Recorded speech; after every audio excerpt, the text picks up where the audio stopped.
சுவாமி விவேகானந்தரின் கர்மயோகம் சொற்பொழிவுகள். இந்த சொற்பொழிவின் தலைப்பு பற்றின்மையே பூரணமான தன்னல மறுப்பு.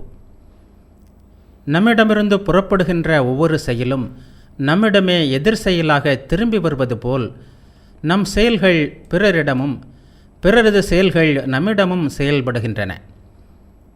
தீமை செய்கின்ற ஒருவன் மேலும் மேலும் தீயவனாகிறான்.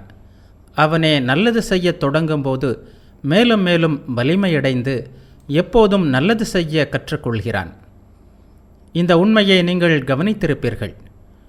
ஒரு செயல் ஏற்படுத்தும் தாக்கத்தின் இத்தகைய தீவிரத்தை நமது செயல்கள் பரஸ்பரம் ஒவ்வொருவர் மீதும் விளைவுகளையும் எதிர்விளைவுகளையும் உண்டாக்குகின்றன என்ற உண்மையின் மூலம் அல்லாமல் வேறு எதன் மூலமாகவும் விளக்க முடியாது.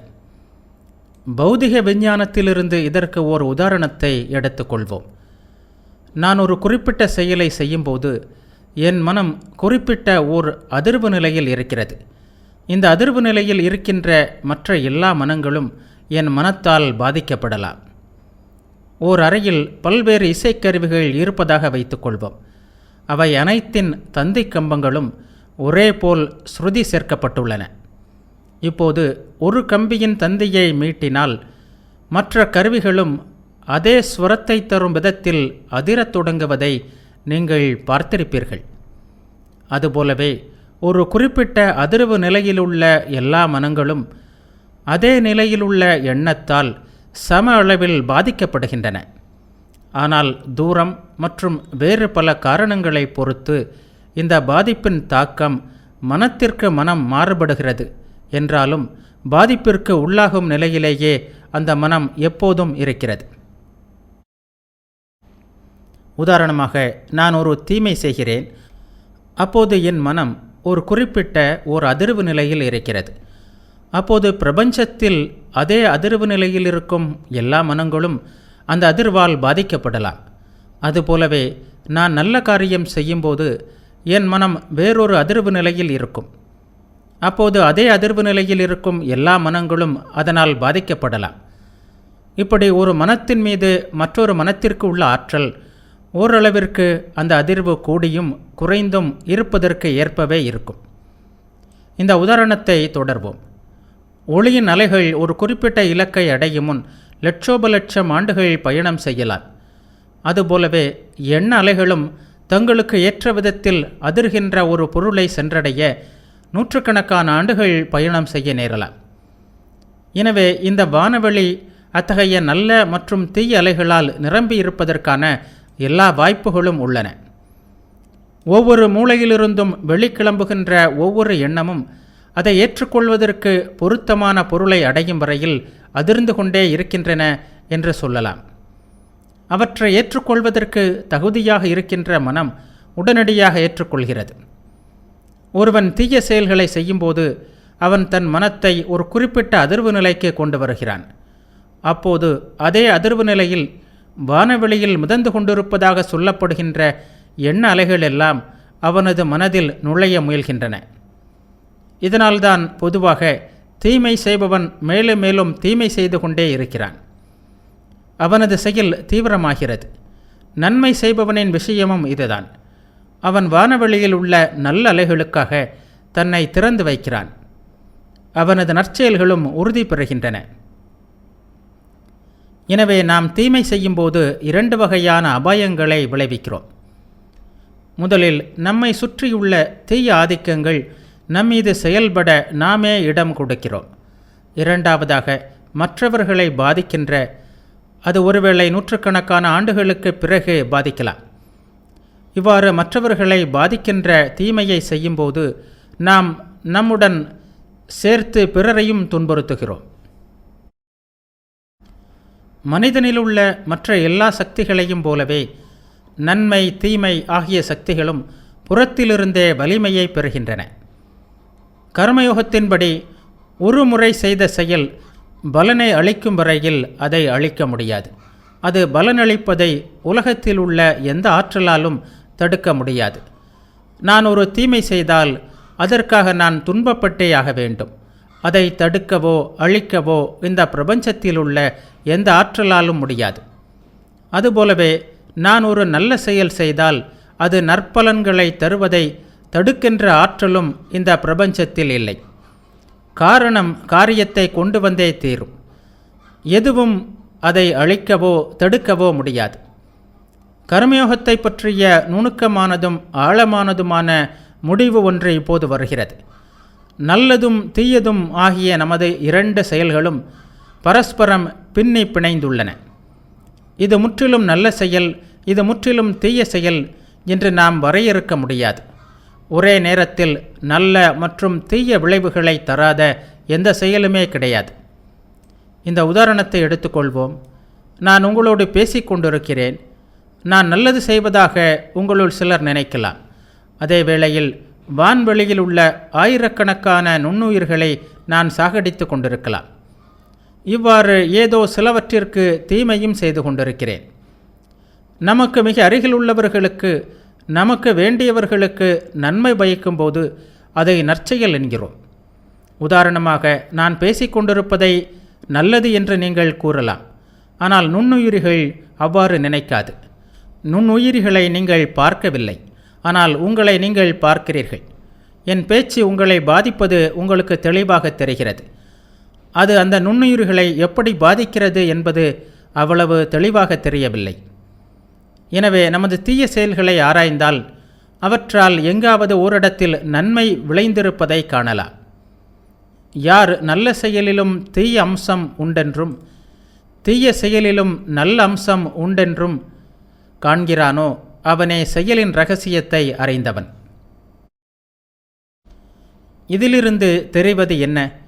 தூய்மை என்றால் அஹிம்சை என்றும் தூய்மையற்றது என்றால் ஹிம்சை என்றும் பொருள் கொள்வதானால் நாம் எவ்வளவுதான் முயன்றாலும் அந்த அர்த்தத்தில் முழுக்க முழுக்க தூய்மையானதோ முழுக்க முழுக்க தூய்மையற்றதோ ஆன ஒரு செயல் இருக்க முடியாது என்பதுதான்.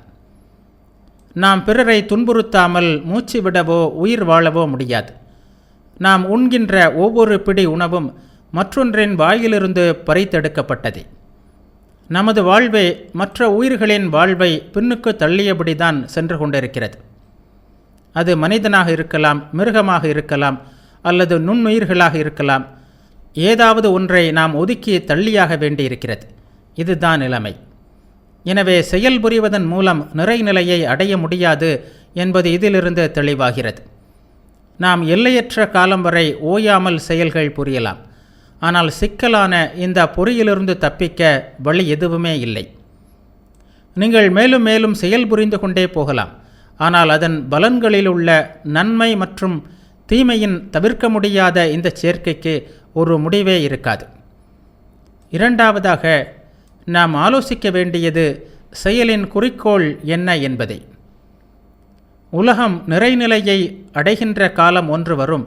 அப்போது நோயோ மரணமோ துன்பமோ தீமையோ இருக்காது என்று ஒவ்வொரு நாட்டிலும் பெரும்பாலான மக்கள் நம்புவதை காண்கிறோம். இந்த எண்ணம் நல்லதுதான். பாமர மக்களுக்கு உத்வேகத்தை தரவும் அவர்களை உயர்த்தவும் ஒரு மிக சிறந்த தூண்டு சக்தி இது. ஆனால் சற்று சிந்தித்து பார்த்தால் இது நடக்க முடியாத ஒன்று என்பது பிரத்யட்சமாக தெரியும். நன்மையும் தீமையும் ஒரே நாணயத்தின் இரண்டு பக்கங்களாக இருக்க அது எப்படி நடக்க முடியும்? தீமையில்லாத நன்மை எப்படி இருக்க முடியும்? நிறைநிலை என்பதற்கு என்ன பொருள்? நிறை வாழ்வு என்பது முன்னுக்கு பின் முரணான ஒன்று. வாழ்வு என்பதே நமக்கு வெளியே இருக்கின்ற அனைத்திற்கும் தொடர்ந்து நடக்கின்ற போராட்டம்தான்.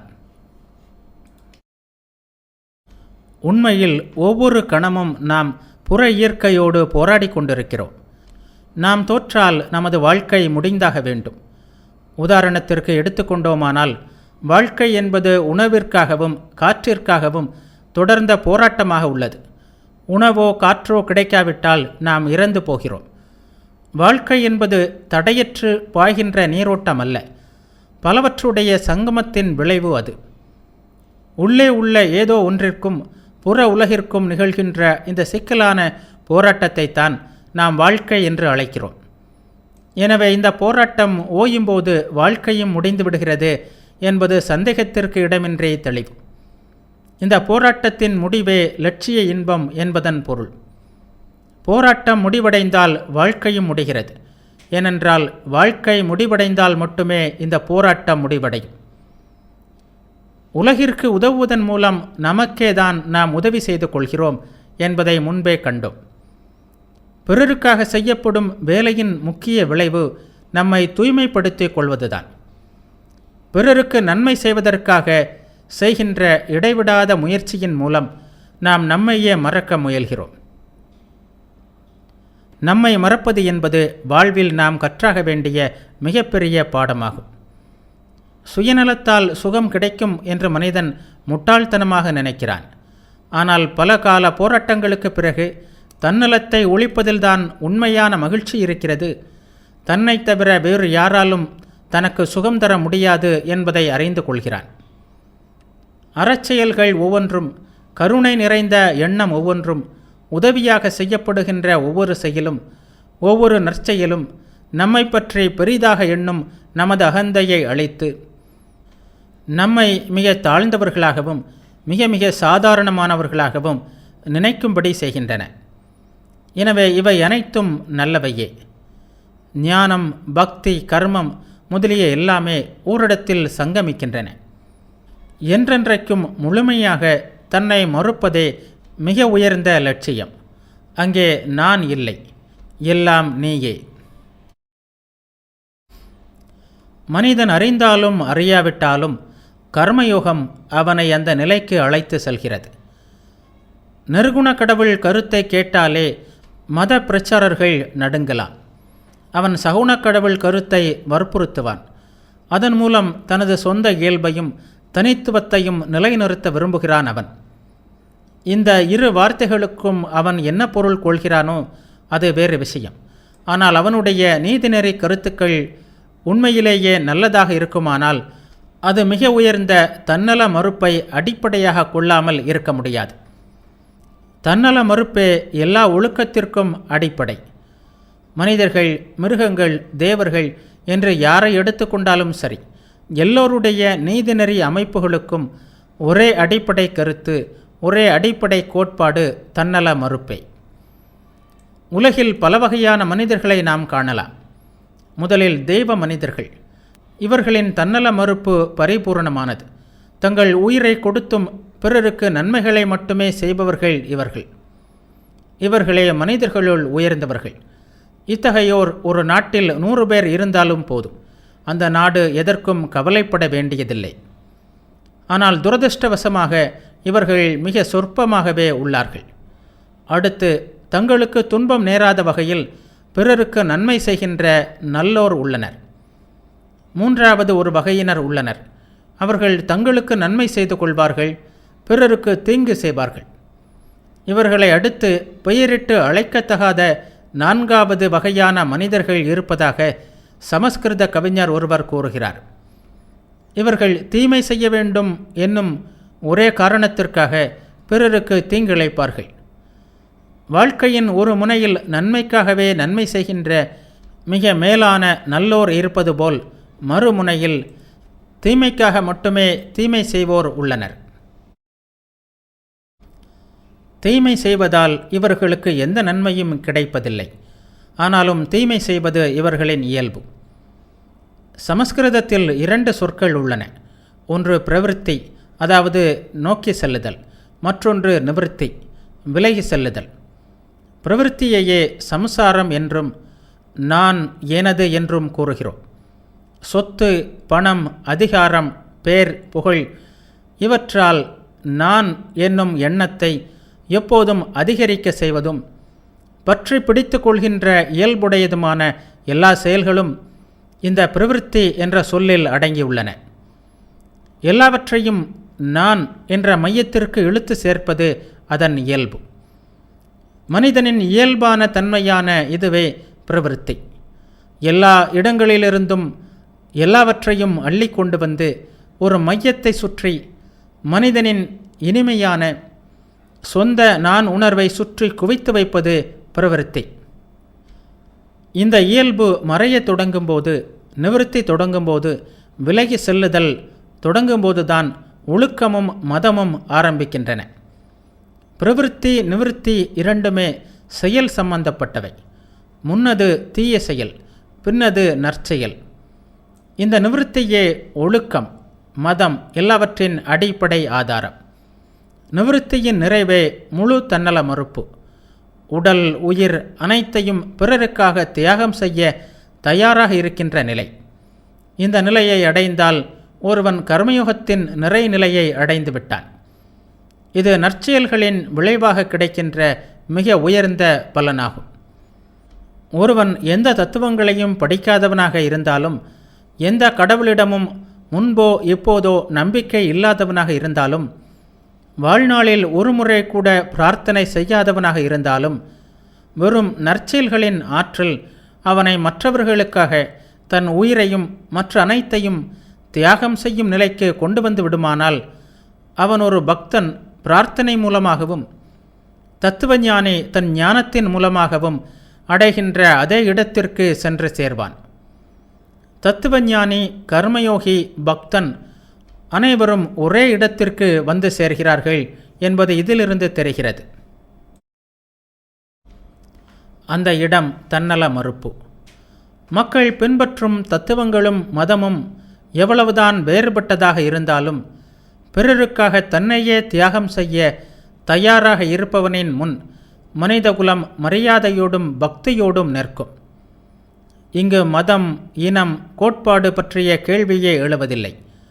அத்தகைய பரிபூரண ஆத்ம தியாகபூர்வமான செயல்களை காணும்போது மத கருத்துக்களை எதிர்ப்பவர்கள் கூட அவற்றை போற்றியே தீர வேண்டும் என்று உணர்கிறார்கள்.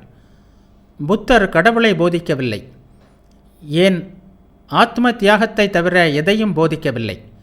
ஆனால் எட்வின் அர்னால்டு எழுதிய ஆசிய ஜோதியை படிக்கிறவர்கள் மதவெறி பிடித்த கிறிஸ்தவனாக இருந்தால் கூட பயபக்தியோடு அவரை பணிவதை நீங்கள் பார்த்தது இல்லையா? மதவெறியன் அறியாத ஒன்று என்னவென்றால், தனது லட்சியம் எதுவோ அதுவே தன்னிலிருந்து வேறுபட்ட கருத்துக்களை கொண்டிருப்பவர்களுடைய லட்சியமும் என்பதுதான். பக்தன் எப்போதும் தன் மனதில் இறை நினைவை வைத்து கொண்டிருப்பதன் மூலமும், எப்போதும் நல்லவைகளால் சூழப்பட்டிருப்பதன் மூலமும் இறுதியாக அதே நிலைக்கு வருகிறான். உன் திருவுள்ளம் நிறைவேறட்டும் என்று கோருகிறான். தனக்கென்று அவன் எதையும் வைத்து கொள்வதில்லை. இது தன்னல மறுப்பு. தத்துவஞானி ஞானத்தின் மூலம் தான் என்று தோன்றுவது ஒரு மாயை என்பதைக் கண்டு அதை எளிதில் விட்டு விடுகிறான்.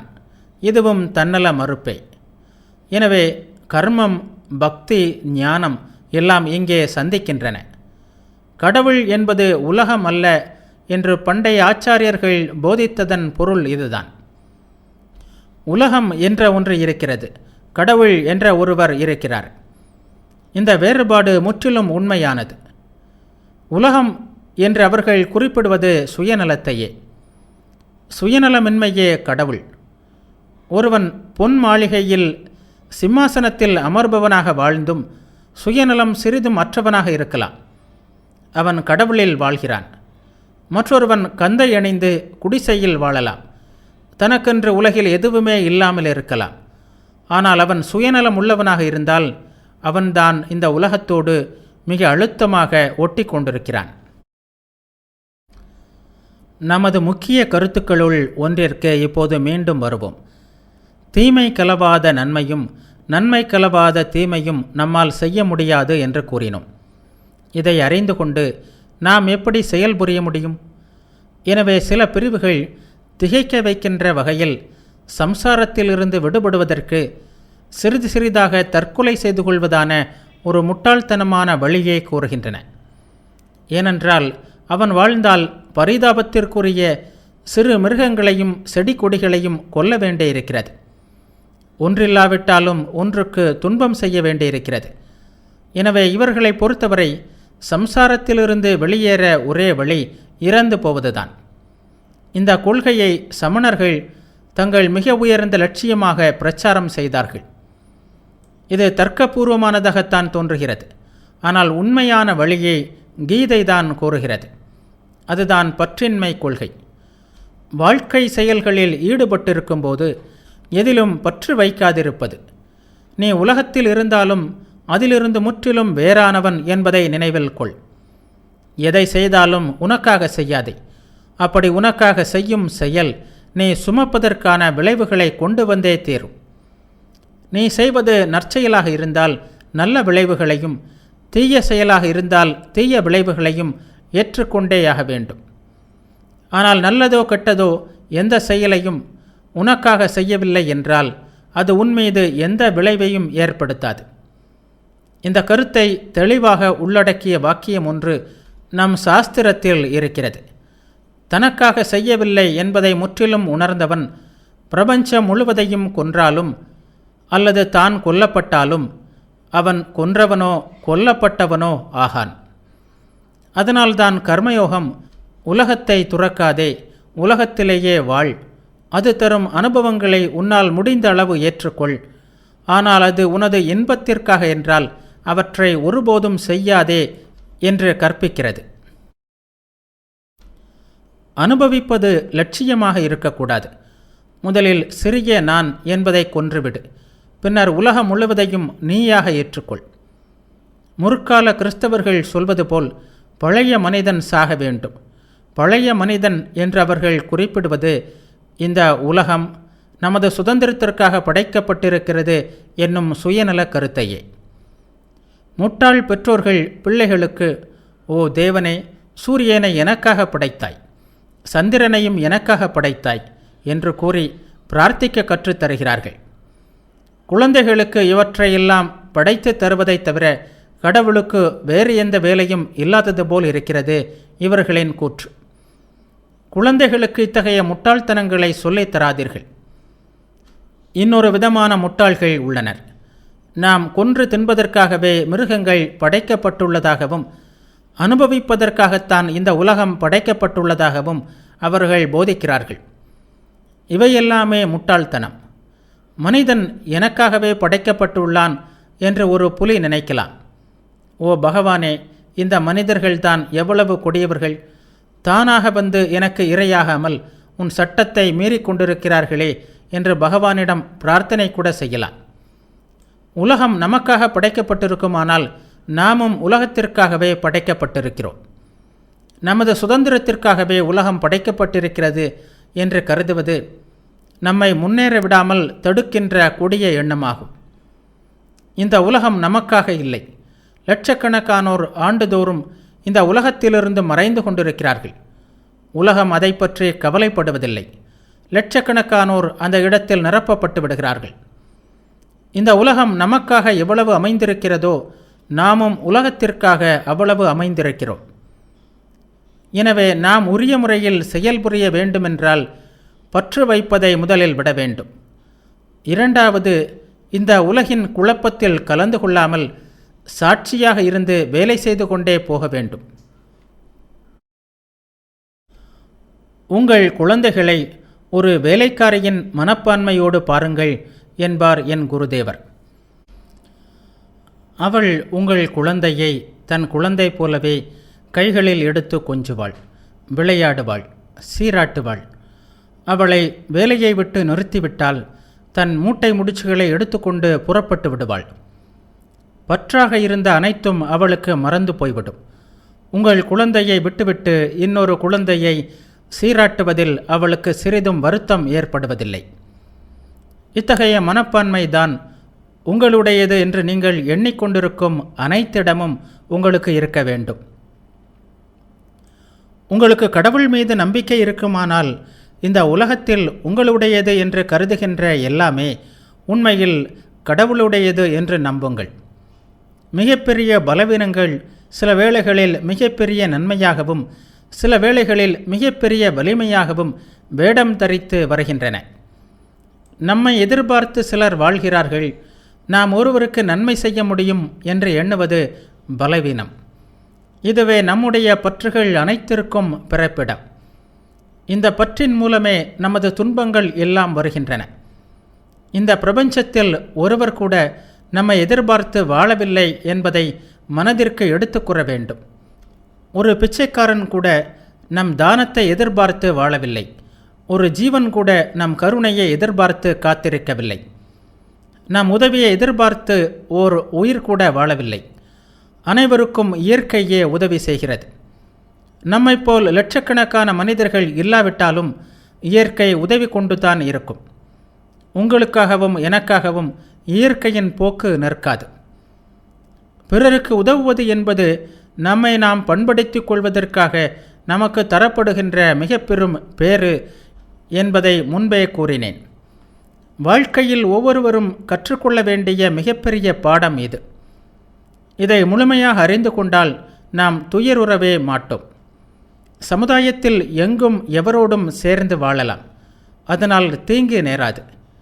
மனைவி, கணவன், வேலைக்காரர் பட்டாளம், அரசாள நாடுகள் என்று நீ பெற்றிருக்கலாம். ஆனால் இந்த உலகம் உனக்காக அல்ல, நீ இருந்துதான் ஆக வேண்டும் என்ற தேவையும் உலகிற்கு இல்லை என்ற கருத்தின் அடிப்படையில் நீ செயல்படுவாயானால் இவற்றால் உனக்கு எந்த துன்பமும் வராது. இந்த ஆண்டில் உங்கள் நண்பர்கள் சிலர் இறந்திருக்கலாம். அவர்கள் திரும்பி வருவதற்காக உலகம் சுற்றாமல் அப்படியே நின்று காத்து கொண்டா இருக்கிறது? அதன் செயல்பாட்டு பிரவாகம்தான் நின்று விட்டதா? இல்லையே, அது போய்கொண்டுதான் இருக்கிறது.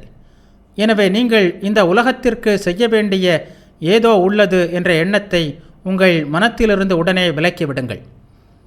உலகிற்கு உங்கள் எந்த உதவியும் தேவையில்லை.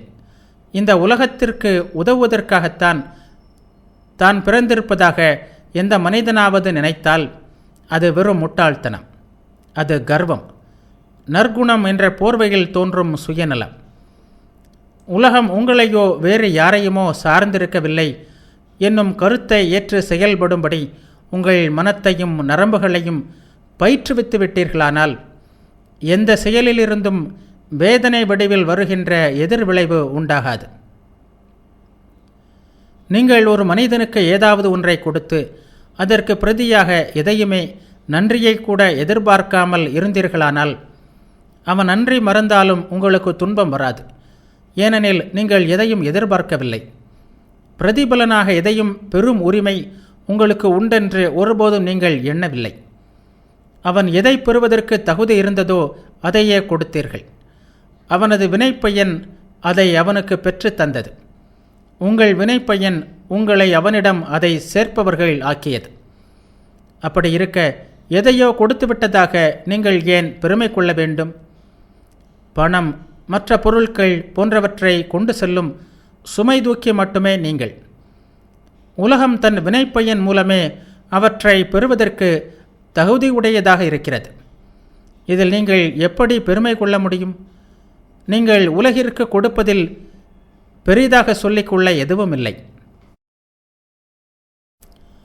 பற்றற்ற மனப்பான்மையை நீங்கள் பெற்றுவிட்டால் உங்களுக்கு நன்மையோ தீமையோ எதுவும் இல்லை. நன்மை தீமை என்ற வேறுபாட்டை உருவாக்குவதே சுயநலம்தான். இது புரிந்து கொள்ள சற்று கடினமானது. ஆனால் நீங்களே அனுமதிக்காமல் பிரபஞ்சத்தில் உள்ள எதற்கும் உங்கள் மீது ஆதிக்கம் செலுத்துவதற்கான ஆற்றல் இல்லை என்பதை காலப்போக்கில் நீங்கள் புரிந்து கொள்ளவே போகிறீர்கள். ஆன்மா ஒரு முட்டாளாகி தன் சுதந்திரத்தை இழக்காத வரை எந்த ஆற்றலும் மனித ஆன்மாவை எதுவும் செய்ய முடியாது. பற்றின்மை என்பதன் மூலம் உலகில் மற்ற எதுவும் உங்கள் மீது ஆதிக்கம் செலுத்துவதை தடுக்கவும் தவிர்க்கவும் செய்கிறீர்கள். நீங்கள் அனுமதிக்காத வரையில் உங்கள் மீது ஆதிக்கம் செலுத்துகின்ற உரிமை எதற்குமே கிடையாது என்று சொல்லிக் கொண்டிருப்பது எளிது. ஆனால் தன் மீது எதையும் ஆதிக்கம் செலுத்த விடாத மனிதனின் உண்மை அடையாளம் என்ன? புற உலகம் அவன் மீது செயல்படுவதன் காரணமாக சுகமோ துக்கமோ அடையாத அவனது அடையாளம் என்ன? நல்லதோ கெட்டதோ அவன் மனதில் எந்த மாறுபாட்டையும் ஏற்படுத்தாது. எந்த சூழ்நிலையிலும் அவன் சமமாக இருப்பான். இதுதான் அடையாளம். இந்தியாவில் வியாசர் என்னும் மகரிஷி ஒருவர் இருந்தார். இவரே வேதாந்த சூத்திரங்களை இயற்றியவராக கருதப்படுகிறார். சிறந்த மகான் அவர். அவரது தந்தை நிறைநிலையை அடைய முயன்றார், முடியவில்லை. அதுபோலவே அவரது பாட்டனும் முப்பாட்டனும் கூட முயன்று தோற்றுப்போனார்கள். வியாசரால் கூட முற்றிலுமாக அந்த நிலையை அடைய முடியவில்லை. ஆனால் அவரது மகன் சுகர் நிறைநிலை எய்தியவராக பிறந்தார். வியாசர் தன் மகனுக்கு ஞானத்தை போதித்தார். தாமே தத்துவ உபதேசம் செய்த பிறகு சுகரை ஜனகரின் அரசவைக்கு அனுப்பினார்.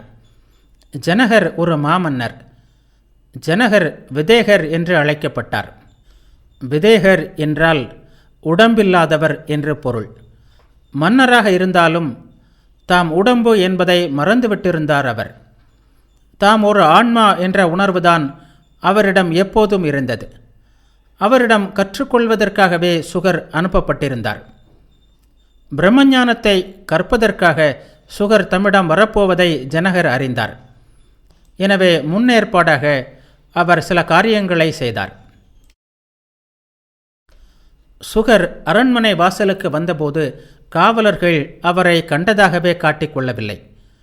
பிறகு ஒரு ஆசனம் மட்டும் அளித்தனர். 3 பகலும் இரவும் அவர் அப்படியே அமர்ந்திருந்தார். ஒருவரும் அவருடன் பேசவில்லை. நீ யார், எதற்காக வந்தாய் என்று கூட ஒருவரும் கேட்கவில்லை. சுகரோ மகரிஷியான வியாசரின் மகன். வியாசரோ நாடு முழுவதாலும் போற்றி பாராட்டப்படுபவர். சுகரும் மிகுந்த மரியாதைக்குரிய ஒருவர். ஆனால் மிக சாதாரணமான கீழ்நிலை காவலர் கூட அங்கே அவரை பொருட்படுத்தவில்லை. பின்னர் ஒரு நாள் மந்திரிகளும் உயர் பதவியில் உள்ள அனைவரும் திடீரென்று சுகரிடம் வந்து அவரை சிறப்பாக வரவேற்று மிகுந்த மரியாதையுடன் அரண்மனைக்குள் அழைத்து சென்றனர். அழகிய அறைகளை காட்டினர். வாசனை திரவியங்கள் கலந்த நீரில் குளிப்பாட்டினர். அற்புதமான ஆடைகளை அணிவித்தனர். 8 நாட்கள் இப்படி மிக சிறந்த ஆடம்பரத்தில் அவரை வைத்தனர். ஆனால் தமக்கு அளிக்கப்பட்ட இத்தகைய மாறுபட்ட உபசரிப்புகளினால் சுகரின் ஆழ்ந்த கம்பீரம் கலந்த அமைதி தவழும் முகத்தில் ஒரு சிறு மாற்றம் கூட தென்படவில்லை. வாசலில் காத்திருந்த போதும் இப்போது இந்த ஆடம்பரத்திலும் அவர் ஒருபோலவே இருந்தார். பின்னர் அவர் மன்னரின் முன்னிலையில் அழைத்து வரப்பட்டார். அரசர் சிம்மாசனத்தில் அமர்ந்திருந்தார். அங்கே இசையும் நடனமும் வேறு பல கேளிக்கைகளும் நடந்து கொண்டிருந்தன. மன்னர் சுகரிடம் ஒரு கிண்ணத்தின் விளிம்பை தொடும் அளவு பாலை ஊற்றி கொடுத்து அதில் ஒரு துளி கூட சிந்தாமல் அந்த சபையை 7 முறை சுற்றி வருமாறு கூறினார். பாலகனாகிய சுகர் அந்த கிண்ணத்தை கையில் எடுத்துக்கொண்டு இசையும் இனிய முகங்களும் அலைமோதும் அந்த சபையை வலம் வர தொடங்கினார். மன்னர் விரும்பியது போலவே 7 முறை சுற்றி வந்தார். ஒரு துளி பால் கூட சிந்தவில்லை. அவரே அனுமதிக்காமல் உலகின் எதுவும் அவரது மனத்தை பாதிக்க முடியாது. கிண்ணத்தை அவர் ஜனகரிடம் கொடுத்தார். அப்போது ஜனகர் அவரிடம், உன் தந்தை உனக்கு என்ன கற்றுக் கொடுத்தாரோ, நீயாக எவற்றை கற்றுக்கொண்டிருக்கிறாயோ அவற்றை மீண்டும் சொல்லிக் கொடுக்கத்தான் என்னால் முடியும். நீ உண்மையை அறிந்து விட்டாய், வீடு செல் என்றார்.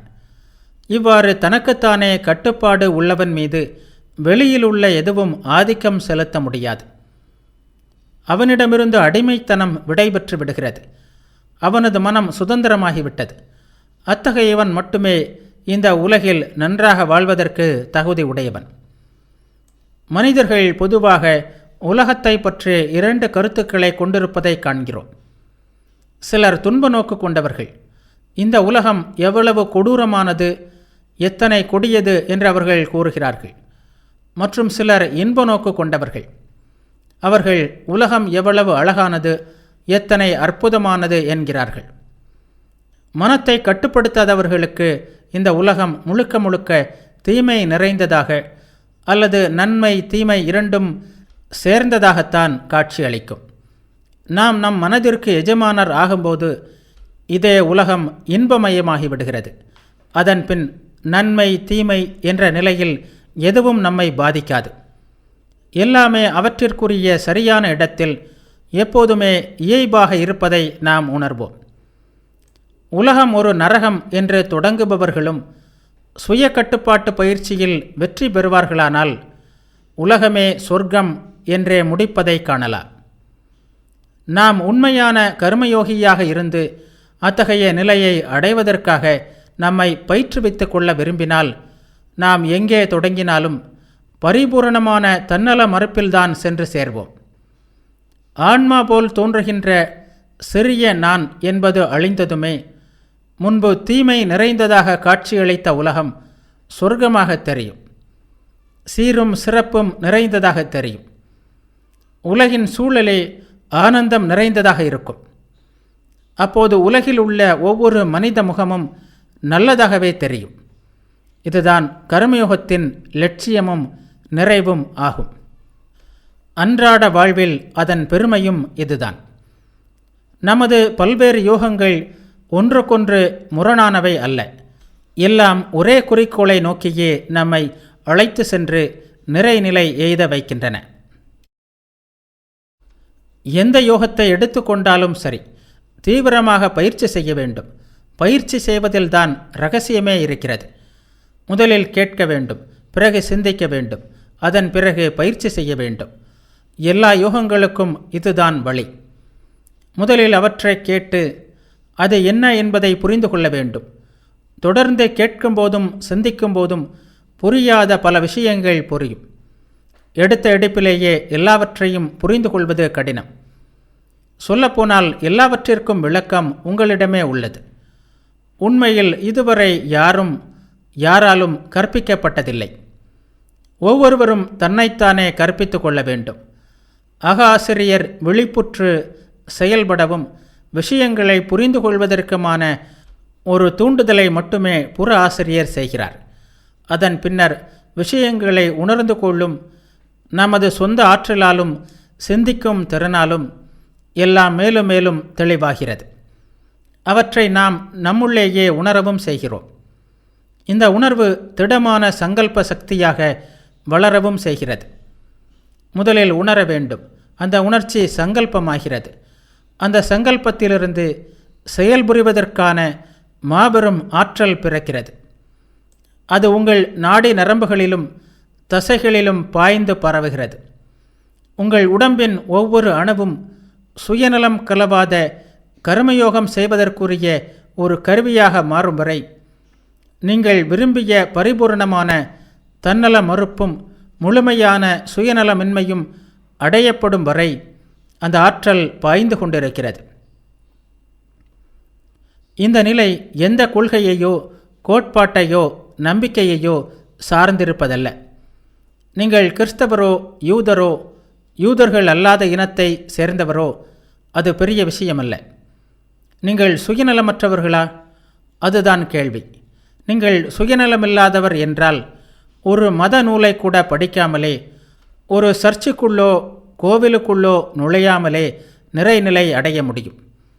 நமது யோகங்கள் ஒவ்வொன்றும் மற்ற யோகங்களின் உதவி இல்லாமலே ஒருவனை நிறைநிலைக்கு கொண்டு செல்லும் ஆற்றல் பெற்றவை.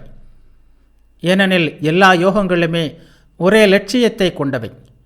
கர்மயோகம், ஞான யோகம், பக்தி யோகம் ஆகிய ஒவ்வொரு யோகமும் பிற யோகங்களை சாராமல் நேரடியாக மோட்சத்திற்கு இட்டு செல்கின்ற வழிகள் ஆகும். கர்மமும் ஞானமும் வேறானவை என்ற முட்டாள்கள் மட்டுமே கூறுவார்கள். அறிவாளிகள் அப்படி சொல்ல மாட்டார்கள் என்று ஸ்ரீகிருஷ்ணர் கூறுகிறார். அவை வேறானவை போல் தோன்றினாலும் இறுதியில் நிறைநிலை என்னும் ஒரே குறிக்கோளுக்குத்தான் இட்டு செல்கின்றன என்பது அறிவாளிகளுக்கு தெரியும்.